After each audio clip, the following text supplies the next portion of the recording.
तो मोहम्मद सल्लल्लाहु अलैहि वसल्लम, ठीक है, उनका है ये रुला देने वाला बयान, ठीक है, तो बहुत इमोशनल होने वाला है ये अम्मी। तो वीडियो स्टार्ट करते हैं। जो हुजूर की पनाह में आ जाता है ना वो बच जाता है। अल्लाह करे आपको समझ आए मेरी बात की। जो हुजूर की पनाह में आ जाता है वो, जो दुनियादार रहता है, मालदार रहता है, हुजूर की पनाह में नहीं आता वो बेसुकून रहता है। फरमाते यहाँ दुनिया में भी हुजूर की पनाह में आ जाओ, आज ले उनकी पनाह। और आज दलील आपने इब्ने माजा की हदीस लिखी है, हज़रत तमीम दारी हदीस के रावी हैं, आला हज़रत ने लिखी है। फरमाते हैं जो हुजूर की पनाह में आया बच गया। दलील देते हैं, फरमाया इंसान तो इंसान, जानवर भी आते थे तो बच जाते थे। हज़रत तमीम दारी रज़ी अल्लाह तआला अन्हु फरमाते हैं कि हम खड़े थे, एक ऊँट दौड़ता हुआ आया, नबी करीम सल्लल्लाहु अलैहि वसल्लम के पहले उसने कदमों पे सजदे किए। सहाबा कहने लगे हुजूर हमें भी इजाज़त दें। फरमाया वो तो बेजुबान है, उसे तो पता कोई नहीं, पेशे नज़र है वो नौबहार, सजदे को दिल है बेकरार, रोकिए सर को रोकिए यही तो इम्तिहान है। फरमाया उसे क्या पता, तुम तो मुकल्लफ हो शरीयत के, तुम्हें इजाज़त नहीं है। और आला हज़रत ने दो टोक लिखा है, फरमाया सिवाय खुदा के किसी को ताजीमी सजदा भी हराम है। ये नोट कर ले मेरी बात। और आला हज़रत ने फतावा रज़विया में लिखा है किसी कब्र पे जाओ तो 4 हाथ दूर खड़े रहो। वाह, अल्लाह करे आपको समझ आए। वाह, कितने हाथ? 4 हाथ दूर खड़े रहो, सूरत फातिहा पढ़ो, दुरूद शरीफ पढ़ो, जिस कब्र पे गए हो उनकी रूह को इसाले सवाब करो, उनके वसीले से दुआ मांगो। आला हज़रत फरमाते हैं कब्र को सजदा बिल इत्तिफाक हराम है, तवाफ कब्र का करना बिल इत्तिफाक हराम है, बोसा लेने में इख्तलाफ है कि जायज़ है कि नाजायज़ है, लेकिन बोसे से भी चूंकि शक पड़ता है तो फरमाते हैं अहमद रजा की राय ये है कि बोसा लेने से भी बचा जाए। वो आ गया तो इससे अगली बातें बोसा मतलब कब्र को चूमने से भी बचा जाए और पीछे रहे। तो हजरत तमीम दारी कहते हैं ये हदीस आला हजरत ने लिखी है लमन वल उला में। फरमाते हैं कि ऊँट ने पहले सजदा किया, कदम चूमे, फिर उसने हुजूर के कान में कोई बात कही। रोजे दे दिवाले ने गुलामा दियां टोलियां, एक पिया सुनदा करोड़ां दियां बोलियां। यानी ऊँट ने बात की तो हुजूर ने वो भी सुन ली। आला हजरत कहते हैं जो पनाह में आता है बच जाता है। कहते हैं रसूल करीम ने ना ऊँट की पुश्त पे हाथ फेरा और अल्लाह के महबूब फरमाने लगे फिक्र न कर, अब तू आ गया है ना तो जैसे तू कहेगा वैसे ही हो जाएगा, जैसे तू कहेगा वैसे ही। इब्ने माजा में मौजूद है, पर मैं चूँकि फाजिल बरेलवी रहमतुल्लाह अलैह की किताब से पेश कर रहा हूँ अल अमन वल उला से, तो मैं उसी अंदाज में पेश कर रहा हूँ जिस अंदाज में वहाँ है। हज़रत तमीम दारी कहते हैं कि हमारी समझ में बात कोई ना आई, थोड़ी देर गुजरी तो कुछ लोगों ने हाथों में रस्सियाँ पकड़ी हैं, खंजर पकड़े हैं, दौड़े आए, या रसूलल्लाह ये हमारा ऊँट है। हज़रत तमीम दारी कहते हैं मैंने देखा कि जब वो आ गए ना खंजर लेके तो ऊँट हुजूर के पीछे छुप गया। आज ले उनकी पनाह, आज मदद मांग उनसे, वो हुजूर के पीछे छुप गया। तो कहते हैं कि नबी करीम सल्लल्लाहु ताला अलैहि वसल्लम ने फरमाया क्या मसला है भाई? या रसूलल्लाह हमारा ऊँट है, ज़िबा करने लगे थे दौड़ आया है। तो हुजूर फरमाने लगे वो तो तुम्हारी शिकायत कर रहा है। वो कहता है या रसूलल्लाह मैंने बरसों इनकी नौकरी की, बरसों मैंने बड़ी नौकरी की। सही कहता है या रसूलल्लाह? ठीक कहता है। हुजूर अब बूढ़ा हो गया हूँ, थोड़ा ज़्यादा बोझ नहीं उठा सकता, तो मुझे ज़िबा करके खाना चाहते हैं, मैं मरना नहीं चाहता। नबी करीम फरमाने लगे अच्छे लोग ये सिला देते हैं। उन्होंने अर्ज़ की हुजूर आप हुक्म कर दें, हम इसको छोड़ देते हैं या रसूलल्लाह, नहीं ज़िबा करेंगे, खिदमत करेंगे। हुजूर फरमाने लगे नहीं, अब मेरे पास आया है ना, अब मैंने वापस नहीं करना, आज हो गया है, आज ले उनकी पनाह, आज मदद मांग उनसे, आज हो गया या रसूलल्लाह फिर रख लें। हुजूर ने फरमाया नहीं भाई पैसे बताओ कितने? या रसूलल्लाह नहीं नहीं कुछ नहीं। नबी करीम अलैहिस्सलाम ने फरमाया नहीं बताओ कितने, बताओ कितने? उन्होंने कहा हुजूर एक दफा रेट लगाया था तो 100 दिनार लगा था। हुजूर ने फरमाया बिलाल दे दो 100 दिनार। 100 दिनार दे दिया। आला हज़रत फरमाते हैं देखो उनकी पनाह में आने की बरकतें कितनी हैं। उनसे कहा तुम जाओ, वो चले गए। हुजूर ने पुश्त पे हाथ फेरा, फरमाया जा तू आज़ाद है। हज़रत तमीम दारी कहते हैं वो पहले गया फिर पलट के आया, उसने नबी पाक के कान में को बात की, कई बातें की, पर मैं एक बात करता हूं, कई बातें की, एक बात की तो हुजूर रो पड़े। ऊंट चला गया, हमने अर्ज की हुजूर ये क्या कह गया है? तो महबूब फरमाने लगे, ये कह गया, या रसूल अल्लाह, जिस तरह आपने मुझे छुरी से बचाया है, मैं दुआ करता हूँ अल्लाह आपकी उम्मत को जहन्नुम से महफूज फरमाए। अल्लाह जहन्नुम से बचाए आपकी उम्मत को, इस तरह मुझे छुरी से आपने महफूज किया। आला हज़रत फरमाते हैं, किन चक्रों में पड़े हुए हो, किन चक्रों में? पैसों की पनाह लेते हो, ओहदों के पीछे छुपते हो, दौलत के पीछे छुपते हो, ताल्लुकात के पीछे छुपते हो। फरमाया मुसीबत आएगी तो ये सारे हट जाएंगे। अगर पनाह लेनी है तो मदीने वाले महबूब की पनाह लो, दरवाजा रसूल पे आओ, नबी करीम की बारगाह में झुको, हुजूर से प्यार करो। आला हज़रत फरमाते हैं, महबूब का अदब करो, रसूलुल्लाह की गुलामी करो। फरमाते हैं, फिर के गली गली तबाह, ठोकरें सब की खाएं क्यों, दिल को जो अक्ल दे खुदा तो तेरी गली से जाए क्यों। और फरमाने लगे, जान है इश्क मुस्तफ़ा, रोज फुजूं करे खुदा, जिसको हो दर्द का मजा वो नाजे दवा उठाए क्यों। जिसको हो दर्द का मजा वो नाजे दवा उठाए क्यों? उठाए क्यों। उन्होंने महबूब इसको दर्द में ही मजा आ रहा है, वो दवाई क्यों लेगा? सहाबा की मोहब्बत का, बोलिए, सहाबा की मोहब्बत का पूरी किताब लिखी हजरत सिद्दीक अकबर जनाब उमर के फजाइल पर। और मज़े की बात यह है कि आला हजरत ने ना उर्दू शायरों में से किसी को तौफीक नहीं हुई हुजूर को शहनशाह कहने की। आला हजरत ने कहा मेरे नबी शहनशाह। दलील क्या दी? फरमाने लगे, पढ़ो तिरमिजी। हुजूर ने फरमाया, मेरे दो वजीर ज़मीनों में हैं, दो आसमानों में। ज़मीन के दो वजीरों के नाम अबू बकर और उमर है, आसमान के दो वजीर हैं जिब्रील और मीकाईल। तो आला हजरत कहने लगे, हुजूर वजीर तो किसी शहनशाह के ही होते हैं, फिर कह लो ना शहनशाह। सही बात है। तो फिर फरमाने लगे, हाजियो आओ शहनशाह का रोजा देखो, हाजियो आओ शहनशाह का रोजा देखो। काबा तो देख चुके अब काबे का भी काबा देखो, काबा तो देख चुके अब काबे का भी काबा देखो। गौर से सुन तो रजा, काबे से भी आती है सदा, मेरी आंखों से मेरे प्यारे का रोजा देखो। आला हजरत ने सारी जिंदगी और सहाबा किराम की बात की, अहले बैत की बात की, औलिया की बात की, सूफिया की बात की, दिफा किया सबका, सबके शानों में लिखा, उम्मत को बतलाया कि अपने बुजुर्गों से जुड़े रहोगे तो बचे रहोगे। आला हजरत ने तंज करने से, तनकीद करने से, बिला वजह गलतियां निकालने से और एक दूसरे पर लान तान करने से हमें बचने को कहा। आला हजरत फरमाते हैं, कोई इल्म अगर आ जाए ना तो उसका माना ये नहीं कि सबको जाहिल समझ लेना चाहिए। वाह, सही बात, समझ आ रही है मेरी समझ आ बात? रही है ना? हम जिस शोबे में भी होते हैं ना, सामने वाले को अनपढ़ ही समझते हैं।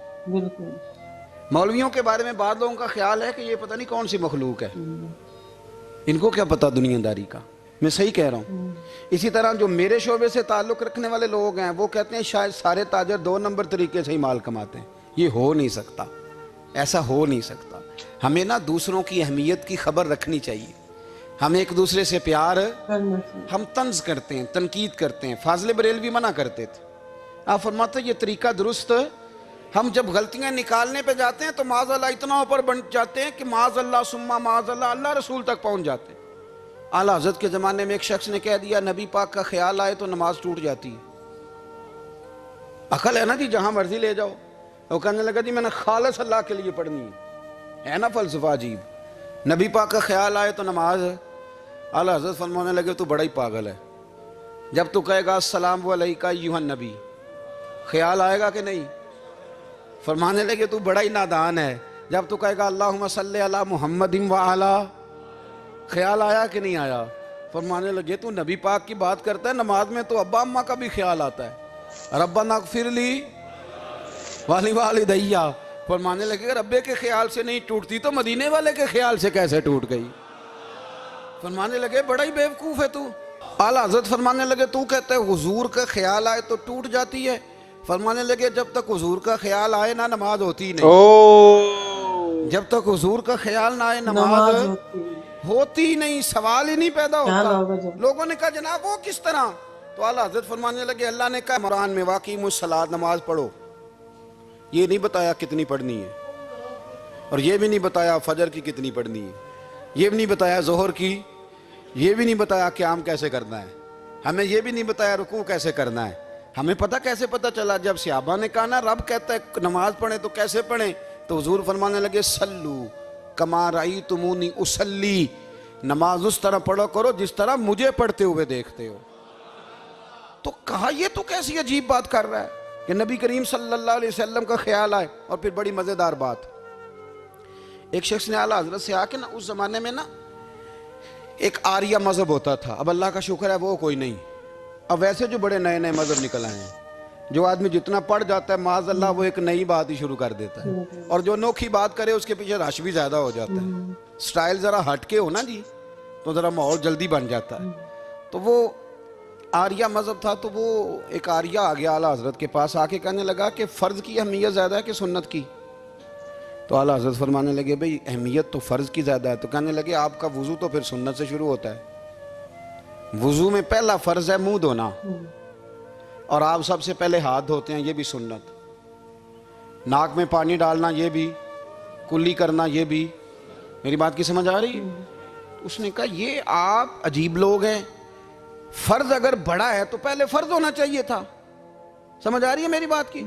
लोग दीन पर बड़े बड़े मुख्तलिफ एतराज़ात करते हैं ना। उसने कहा जी पहले होना चाहिए था फ़र्ज़, तो मुंह धोना फ़र्ज़ है, आपने घुटनों तक हाथ धोए, अब ये जो आपने हाथ धोए ये भी सुन्नत, कुल्ली करी तो वो भी सुन्नत, नाक में पानी डाला तो वो भी सुन्नत, तो आप तो चौथे नंबर पे फ़र्ज़ अदा कर रहे। तो आला हज़रत फरमाने लगे तू असल में महबूब का ग़ुलाम नहीं ना। हाँ तुझे क्या पता हो ये बात क्या है, तू बैठ जा हमसे सुन, हम तुझे बताते हैं। उसने कहा जी क्या मतलब? फरमाने लगे ये महबूब जो है ना हमारे, ये हमें बड़ी जगहों से बचाते हैं, ये बचा बचा के फ़राइज़ तक ले जाते हैं। क्या क्या मतलब? कहने लगे हुजूर ने हमें कहा है कि पहले ना हाथ धो लो, पता चल जाए पानी ज़्यादा गर्म तो नहीं मुंह जाली ना जाए, पहले ना देख लो। फरमाया फिर नाक में डाल के पता करा लो कि इसमें से बदबू तो नहीं आती। सुन्नत भी अदा हो गई, पता भी चल गया बू तो नहीं आ रही। और फरमाया फिर मुंह में डाल के चख लो कि बद जायका तो नहीं। अब ये 3 सुन्नतें अदा करके तुम फ़र्ज़ अदा करोगे तो अल्लाह भी राज़ी होगा, अल्लाह के रसूल भी राज़ी होंगे। और रज़विया में इस मज़मून को बयान करते तिरमिज़ी शरीफ की वो हदीस नकल करते हैं। आप फरमाते मुसलमानों इस हदीस को याद कर लो, अगर तुम इसे याद करोगे तो मजबूत हो जाओगे। हदीस क्या है? नबी करीम सल्लल्लाहु अलैहि वसल्लम ने फरमाया अगर सारे इंसान मिल के भी तेरा बुरा करना चाहें तो जब तक रब की मशीयत ना हो वो तेरा बुरा कर नहीं सकते। और हुजूर सल्लल्लाहु अलैहि वसल्लम ने फरमाया अगर सारे इंसान मिल के तेरा भला करना चाहें तो जब तक रब की रज़ा ना हो तेरा भला हो नहीं सकता। तो आला हज़रत फरमाते हैं इस चीज़ को ज़हन में बिठाओ, मुसलमानों अपना रुजू अपने रब रसूल की तरफ मजबूत करो। ये क्या बात हो गई कि मैं इससे भी डर रहा हूँ, मैं उससे भी डर रहा हूँ, वो भी मेरे पीछे लग गया। फाज़िल बरेलवी रहमतुल्लाह अलैह इन चीज़ों से मना फरमाते थे। वो कहते थे ये तोहमात हैं, ओहाम परस्ती है, हमें इन चीज़ों से हमेशा बचना है, अपनी आने वाली नस्लों को बचाना है। और फरमाया करते थे रब की रज़ा पे जो राज़ी रहता है अल्लाह उसे सुकून वाली ज़िंदगी अता फरमाता है। हमारे यहाँ लोग पूछते हैं तबीयत कैसी है, लेकिन यूपी में, सीपी में, लखनऊ में पूछा जाता है कि क्या शिकायत है आपको? अच्छा, कहते हैं ये सर दर्द की शिकायत है। ये उर्दू का एक मुहावरा है। जनाब क्या शिकायत है? कहते हैं जी मुझे कमर दर्द की शिकायत है। फिर पूछने वाले पूछते हैं कि जनाब उस शिकायत का क्या बना? तो सदरुल शरिया मौलाना अमजद अली साहब आज़मी रहमतुल्लाह अलैह फरमाते हैं आला हज़रत को बुखार था तो मैं हाजिर हुआ, तो मैंने कहा हुजूर शिकायत का क्या बना? कहने लगे मौलाना पढ़े लिखे हो के तो ऐसी बातें ना करो, शिकायत किससे करनी है? रब ने जिस हाल में रखा है बड़ा ही अच्छा रखा हुआ है। शिकायत का क्या माना हुआ? अल्लाह ने जहां समझा मुनासिब उसने हमें रखा है, शिकायत क्या होती है? मुझे किसी से शिकायत नहीं। फरमाया करते थे अल्हम्दुलिल्लाह मुझे सर दर्द भी होता है और बुखार भी होता है और मैं बड़ा खुश हूँ। ये वो वाली बीमारियां हैं, ये वो अमराज हैं जो नबियों के कदम भी चूमने आया करते थे। मैं खुशबख्त हूँ कि वो अमराज जो अम्बिया के पास आते थे, सर दर्द और बुखार, वो मुझे लगते हैं। अपनी ज़िंदगी को रज़ा वाली ज़िंदगी बनाया, यकीन बड़ा कामिल था मेरे आला हज़रत का। इमाम गज़ाली ने हदीस लिखी है, नबी करीम सल्लल्लाहु अलैहि वसल्लम ने फरमाया यकीन इस तरह सीखा करो जिस तरह तुम कुरान सीखते हो। आज मेरे दौर का सबसे बड़ा मसला यकीन की कमज़ोरी है। मुसलमान कच्ची पक्की सोचें सोचता है, कमज़ोर कमज़ोर जुमले बोलता है, इसको दुनियादारों के वादों पर इत्माद जल्दी होता है, लेकिन माज़ अल्लाह अल्लाह रसूल के वादों के बारे में ये कई दफ़ा शकूक का शिकार होता है। इसे समझना चाहिए। फाज़िल बरेलवी एक पुख्ता यकीन वाली शख्सियत थे, पुख्ता यकीन वाली। बरेली शरीफ के दाएं बाएं ताउन का मर्ज फैल गया तो आला हज़रत फरमाते हैं मेरे मुंह में भी कुछ गिल्टियाँ निकल आईं। तो बाज़ लोगों ने कहा शायद आपको भी ताउन हो गया है।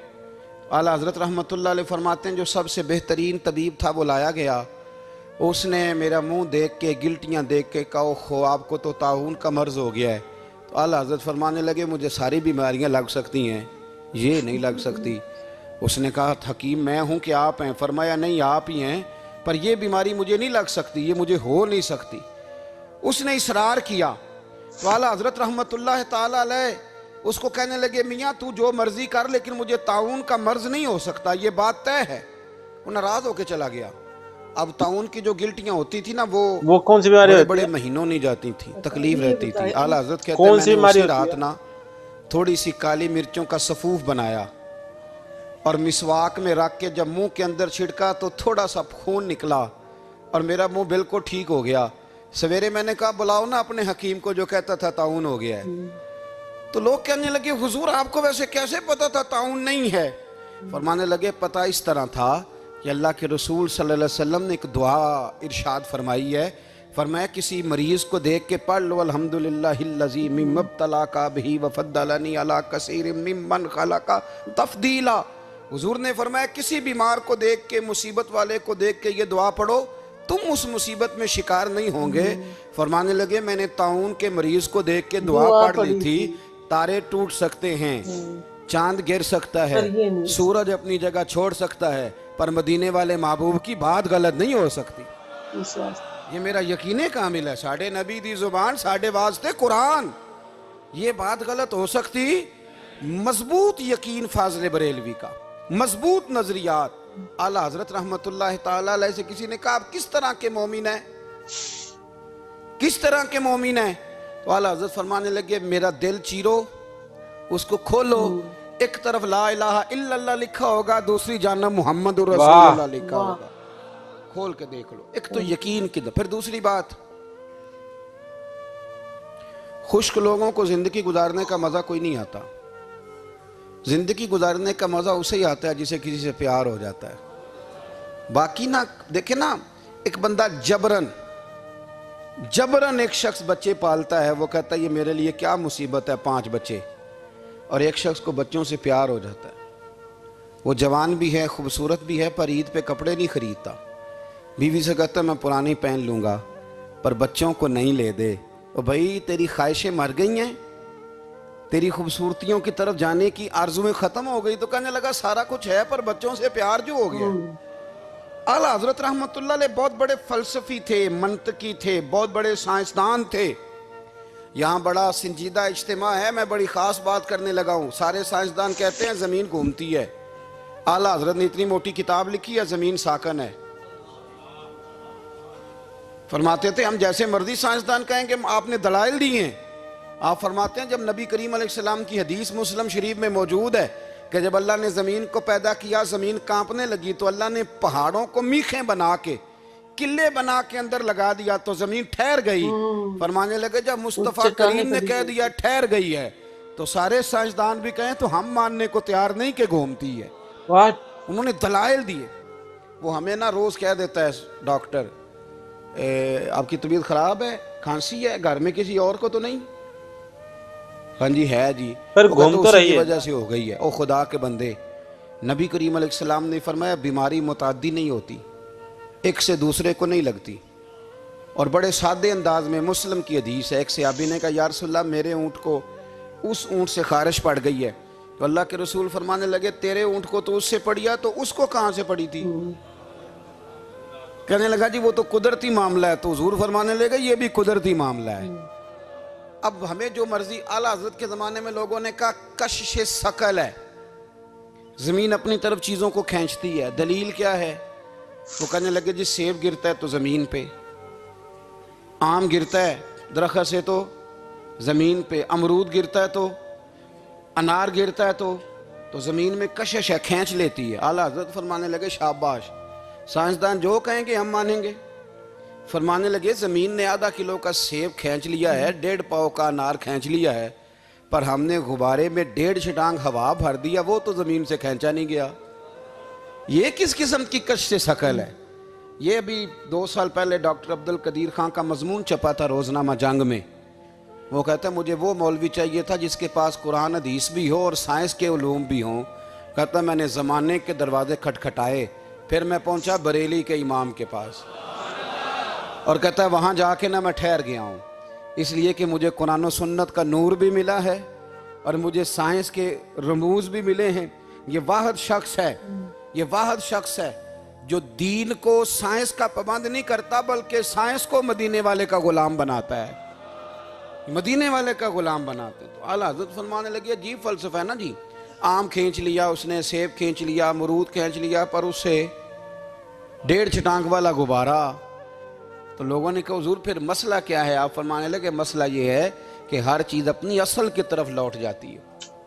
हर चीज़ अपनी, सेब अमरूद अनार ज़मीन से पैदा होते हैं तो ज़मीन पे गिरते हैं, हवा की असल ऊपर है, इसलिए जब गुब्बारे में हवा भरेंगे तो हवा उसको ऊपर ले जाएगी।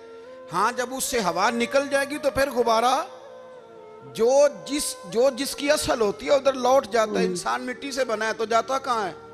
मिट्टी दें ते मिट्टी रहना ही। ਐਵੇਂ ਕਾਦੀ ਬੱਲੇ ਬੱਲੇ, ਅੱਜ मिट्टी दे उत्ते बंदिया ते कल मिट्टी दे थल्ले। तो आला हजरत रहमतुल्लाह ताला अलैह ने ना अपने सारे उलूम को नबी पाक का गुलाम बना दिया। आप फरमाया करते थे आज ले उनकी पनाह, आज मदद मांग उनसे, कल न मानेंगे कयामत में अगर मान गया। मतलब इतनी बारीक चीजों का ध्यान रखा गया है कि लोग किसी और से ना मांग ले, सीधा अल्लाह से मांगे। कि कब्र से भी 4 कोस दूर खड़े हो, कब्र पे भी वो वही कम समझ आती है मुझे बोसा कि बोसा दोसा ना करे, बोसा बोसा बोसा ना करे, कि ये ना करे। अगर करना ही है तो अल्लाह से करो। तो मतलब वो ये कह कितनी रहे हैं। बारीकियों से समझाया गया है कि जो भी कुछ है। अब देखो ऊंट की नहीं, वो ये कह रहे हैं कि है ना, कब्र से हम कब्र के लिए मांग सकते हैं कि हम हाँ, कब्र पे गए, अपने बड़े बुजुर्गों की या रिश्तेदारों उनकी की कब्र पे गए हैं। आत्मा की तसल्ली हाँ, के लिए कि अल्लाह इनको जन्नत बख्शे, हम्म, इनसे जो गलती है वो माफ कर दे। माफ हम कब्र करे। कब्र के अच्छे होने उसकी, हाँ, ठीक है, मांग सकते दुआ हैं। कर सकते। आखिरत, कब्र की आखिरत हाँ, सुधारने के लिए हम मांग सकते हैं। हाँ, कब्र से नहीं मांग सकते कि हम अपने बड़े बुजुर्ग हम मांगे नहीं वो कि अल्लाह से मांगो। कब्र हमको कुछ दे दे। कब्र ऐसा हमें क्या देगी? कुछ नहीं देगी कब्र। नहीं, जैसे हाँ, लोगों ने बना रखी है ना। नहीं नहीं, कब्र कुछ नहीं देगी, वो जो मांगना अल्लाह ही देगा। भाई क्या साहब, बना रखा जो लोगों ने? सैयद बना रखे हैं लोगों ने, ये भी कब्र ही है। और क्या है ये जो अच्छा, है वो क्या है? अच्छा, जैसे ये पीर वगैरह है, ये हाँ कब्र है। हाँ इनसे ना, सॉरी हाँ, सॉरी सॉरी, इनसे ना मांगे, मांग अल्लाह रहे से हैं, ही लोग मांगे। लोग मांगते हैं कि हाँ, नहीं? ये भी बात सच्ची है, लोग मांग भी रहे ये हैं। लोग समझा समझा के थक गए। ये लोग सिर्फ ये हम्म, कहते हैं कि मान, सिर्फ उस चीज को मानो जो रसूल हाँ, अल्लाह से साबित हुई है, अब सिर्फ। साबित हुई है। लेकिन लोग मान रहे हैं, अब क्या और करें? ये बात तो ऊँट ने भी साबित कर दी। सही बात है। जब स्टार्टिंग करी थी तब ऊंट जो है वो रसूलुल्लाह के सामने जो है सजदा कर दिया था, झुक गया था। तो लोग कह रहे हुजूर देखो ये भी झुका तो हम भी झुके। तो वो कहे बेजुबान है, हैं? इसको क्या समझाइए, तो झुक गया, लेकिन तुमको नहीं झुकना। अल्लाह ने इजाजत नहीं दी कोई भी इंसान दूसरे किसी के सामने झुके, ठीक है, सिवाय अल्लाह के। तो वही है कि इंसानों के सामने तो जैसे कि अल्लाह ने जो है वो शैतान और जो फरिश्ते उनको झुकाया था। और मुझे लग रहा है कि सिर्फ इंसान ही है, बट जानवर शायद झुक सकते हैं इंसानों के सामने, है या नहीं? आप बता। लास्ट में मेरे को वो वाला बताना जो इन्होंने बताया था कि धरती पे जो है वो धरती पे जैसे धरती कि पे जो पाँव, कांप रही थी वहां तक तो ठीक है, उसके ऊपर जो वो पाँव रखा थे। वो भी ठीक है, लेकिन ठहर गया। वो मुझे लग रहा है कि वो उस समय के लिए कहा होगा जब जिस समय क्रिएशन में आई होगी, ठीक है, उस समय ठहर गई, ठीक है। लेकिन उसके बाद तो वो रोटेट तो कर रही है ना धरती, जैसे सुबह हो रही है रात हो, तो उस थोड़ा उसकी फिलोसफी समझाना, उसका नहीं, फलसफा समझाना मुझे। वो कह रहे हैं कि धरती भी उथल पुथल घूम रही है, ठीक है, तो उस पे भी पहाड़ टिकाना पड़ा। अब ठहर जा, वो तो प्राकृतिक है जो होती जाती रहे, नहीं, पर वो है कह रहे हैं कि पृथ्वी। धरती घूम ही नहीं रही, वो हाँ, ठहर चुकी है। वो कह रहे पहाड़ हैं कि खड़ा कर दिया। अल्लाह ने कह दिया कि धरती ठहर गई, इसका मतलब धरती ठहर गई।